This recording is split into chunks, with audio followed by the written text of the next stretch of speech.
IPO फेरि पनि आइसकेको रहेछ।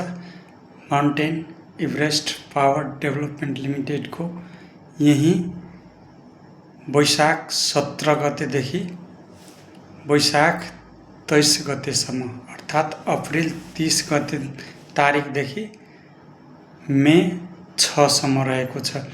जुन नेपाली नागरिकहरू विदेशमा श्रम स्वीकृति लिई विदेशमा बस्नुहुन्छ उहाँहरूको लागि र पर किता 100 रुपियाँको दरले नै रहेको छ। यसको इस्यु म्यानेजर तपाईको एमबी एसएस क्यापिटल लिमिटेड रहेको छ भने यसको सोलुखुम्बु जिल्ला सोलुखुम्बु दुध कुण्डमा बनिरहेको छ। यसको क्यापेसिटी 12 मेगावाटको रहेको छ। नोटेड नबिर्सेर पढ्नुहोला। धन्यवाद।